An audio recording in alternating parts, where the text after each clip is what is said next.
Peace, love, and light, good people. My name is Ronette Shadon. I am your emotional well-being coach, founder of Womb to Worthy, and facilitator of healing conversations such as the one we will have here today.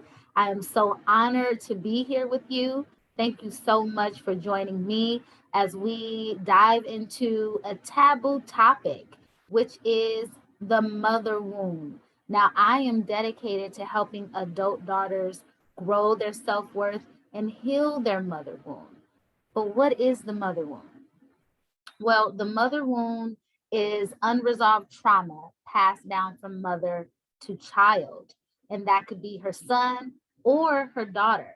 But why the mother wound is so potent in the daughter is because the daughter is literally a reflection of the mother, the feminine energy that is duplicated, replicated, and the mother now has to see the good that dwells with her and the areas that need improvement that dwell within her in her daughter. Her daughter is a mirror image of everything that she is, hopes to be, and what she tries to hide.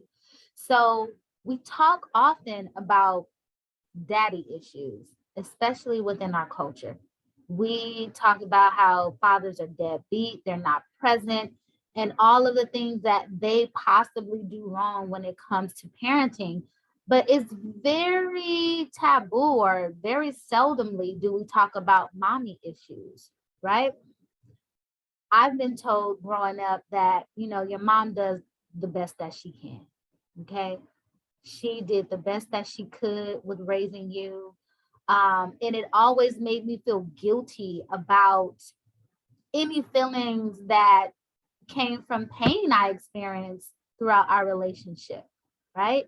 And I would often bite my tongue or suppress my emotions because I didn't want to hurt my mom or confront my mom or make her feel less than because of how her actions made me feel. So here I am justifying her feelings or coddling her, instead of just owning how I feel and expressing myself. How many of you have felt that way? Right? So I'm sure that you love your mother. We can't help it. We literally have a biological connection to her that is beyond the cutting of the umbilical cord. We feel our mother's emotions. We always will crave that loving, nurturing energy from her. And it's difficult not to love her, but do you like her? Right? You can love your mom and not like her. And I know a lot of women may may not admit it, but it's okay to say I love my mom, but I don't like her. Or better yet, I love my mom, but I don't like her behavior. Right? So we're going to talk about what the mother wound is, how it shows up, the 8 different traits, and then we're going to do a beautiful exercise at the end of this workshop to help you reparent yourself and tap into your inner mother, whether your mother is here, whether your mother, isn't present because you have an estranged relationship, or she just refuses to have a healthy relationship with you. We're going to teach you how to love and parent yourself regardless, because the mother wound is not about your mother. It's about you. Okay? So let's shake out the jitters and let's just be ourselves and know that this is a safe space where you can be honest, you can be vulnerable, and you can express yourself. Release what no longer serves you, and you are encouraged to receive the love that you crave and desire by first learning how to love and put yourself first. Right? So let's jump into it. Let's jump into it. Okay. Number 1, how the mother wound shows up is people pleasing. People pleasing.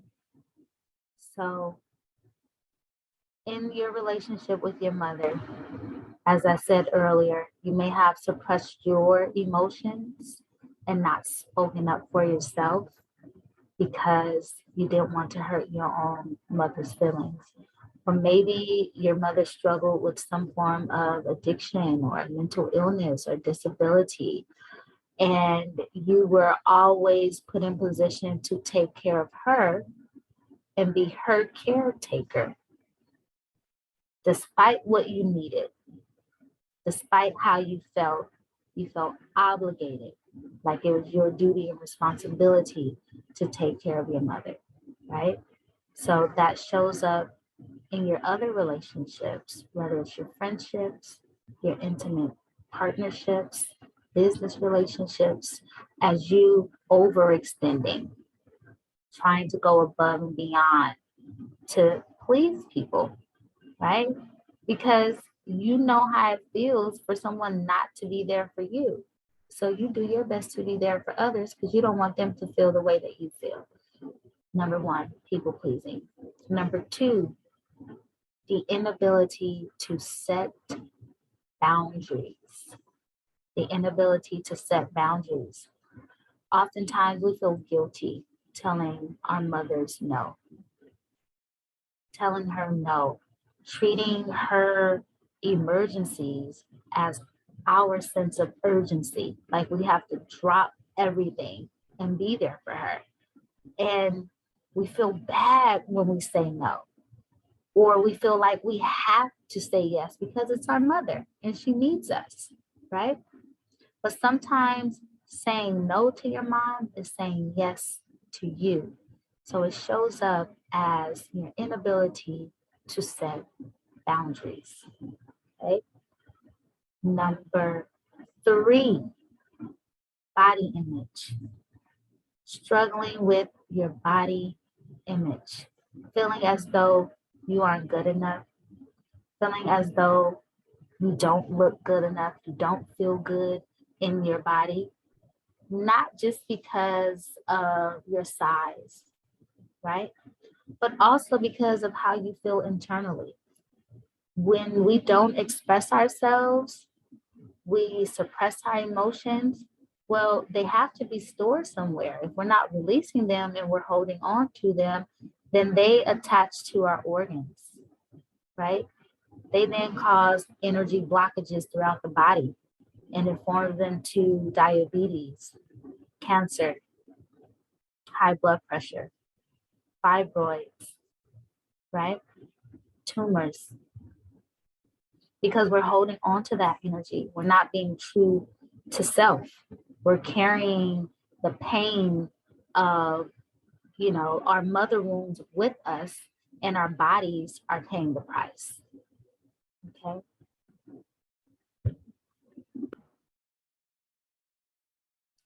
Four would be codependency.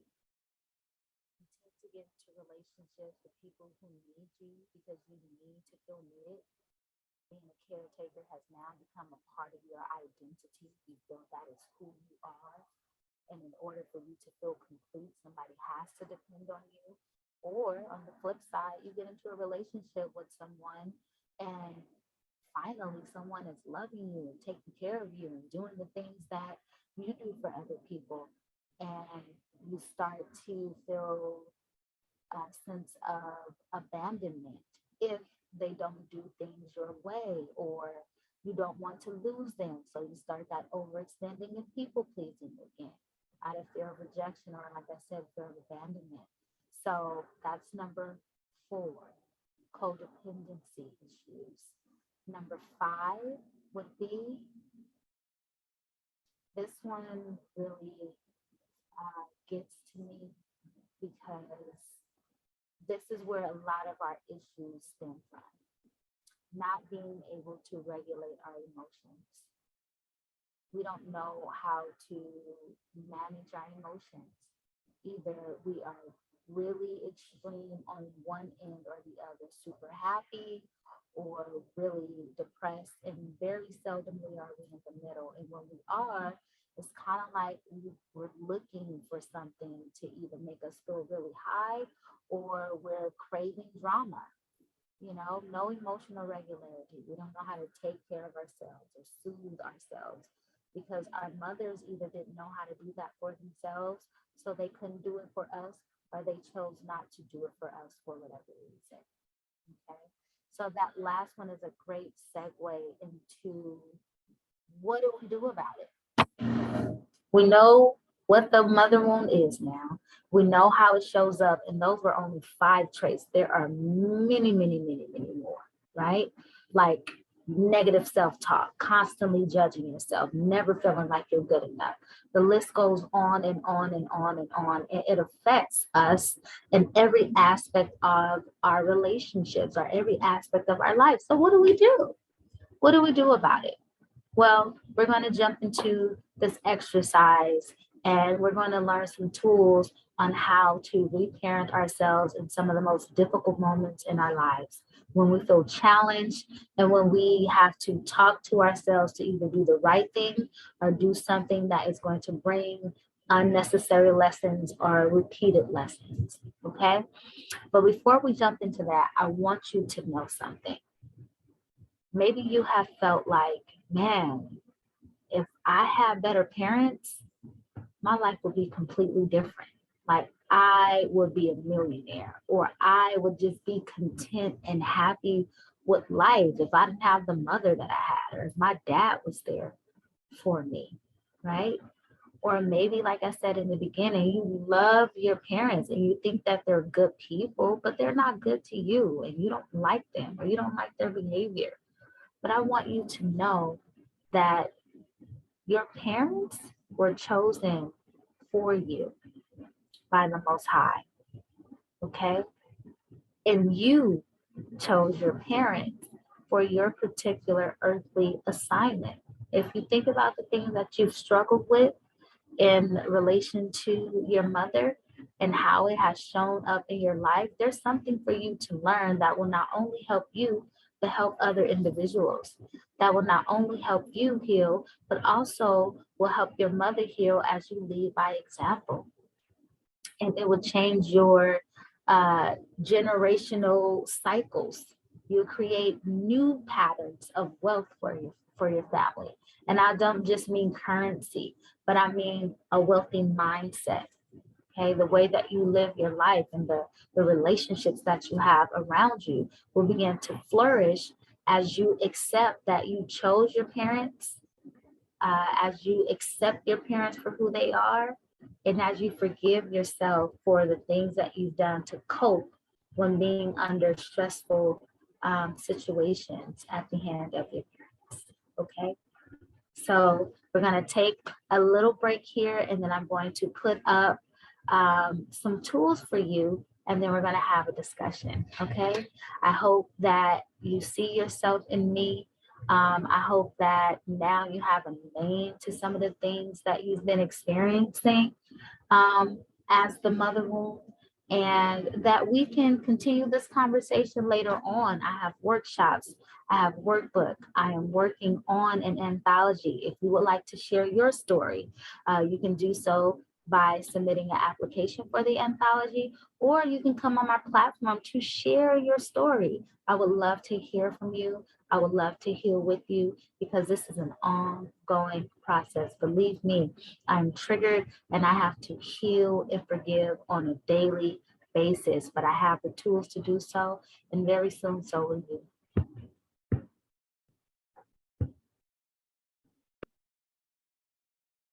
Okay, so we're back. We're going to go over 5 tips on how you can reparent yourself, on how you can activate that inner mother so you can no longer depend on your mother to do something that she may not be capable of doing, which is being there for you and showing up for you.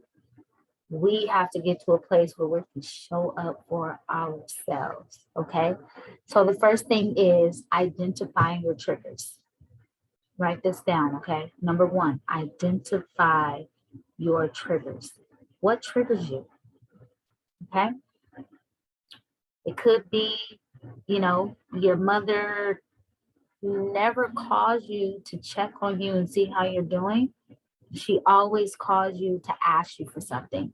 Or maybe she doesn't share in your victories and you call to tell her good news and you just want your mom to be so proud of you, but she doesn't give you the response that you want. However, you always shower her with love and appreciation and let her know how proud you are of her. If that triggers you, identify that. Identify what your triggers are. So, in the event that you are triggered, you can address it, or you know how to position yourself so you won't have to be triggered. Okay. Like I know this is a trigger for me. So I'm not going to set myself up for failure. Or if I am triggered by it, we're going to move into the next step. How do I manage my trigger? Okay. So number one is identify your trigger. Number two, you manage your triggers by showing up for yourself. Speak up for yourself in the moment.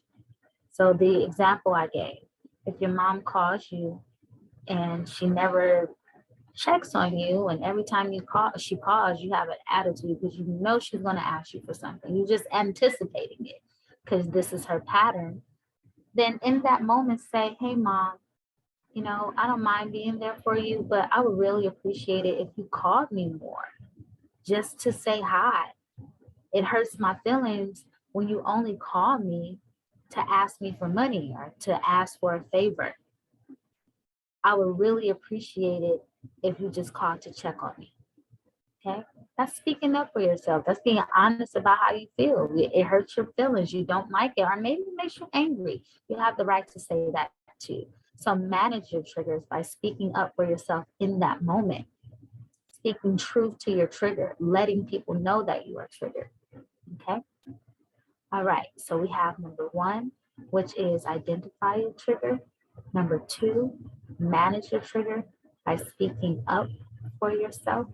And then number three, say no. I know that's difficult, but we have to do it. Say no.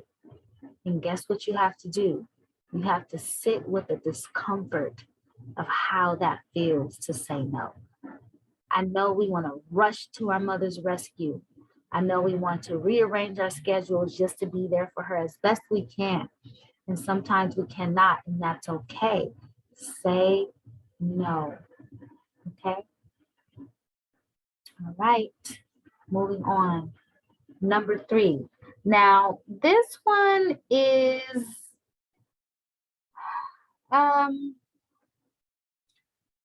may stem from you feeling as though you weren't heard.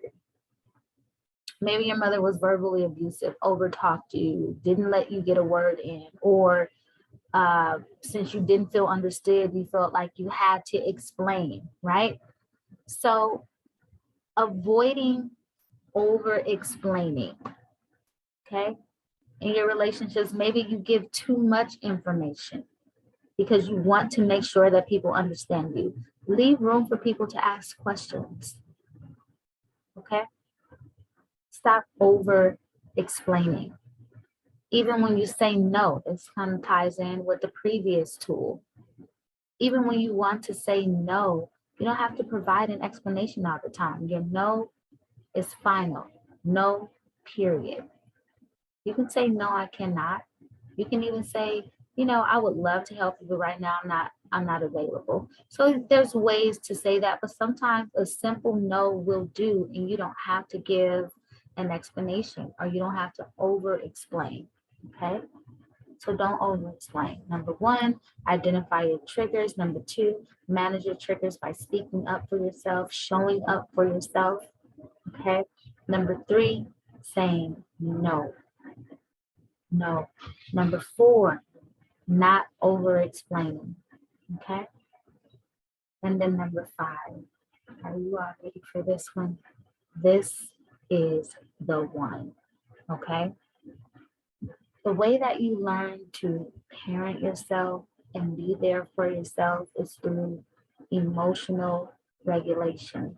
And this is going to sound so simple, but it's not easy when your heart is pounding, when your ego flares, You got a frown on your face, you feel disrespected, and you want to lash out at someone. Or you need help and you feel like, man, I can't even call on my mom to help me. I don't want to call on anybody else to help. Well, you should. Okay. Ask for help. It doesn't make you weak. It doesn't make you less than. It makes you human. Okay. Don't be afraid to ask for help. If you are that independent woman, you do everything by yourself, you have it, forget it, I'll do it attitude, then you probably take on your problems and other people's problems without giving yourself any relief. So I invite you to ask for help. Okay. I hope that this was very helpful. We're going to go into a discussion, and I want you all to share your takeaways and tools that you have to share with each other as far as how you can reparent yourself and make sure you take care of yourself in the most difficult moments. Thank you so much for your time here with me today. We only had 20 minutes. There's so much more to unravel and unearth, and I'm willing to work with you, walk right alongside you. If that is something you're interested in, you can look me up at wombtoworthy.com. I am also on Instagram at wombtoworthy, and I look forward to building with you. All right. Have an amazing day. Peace.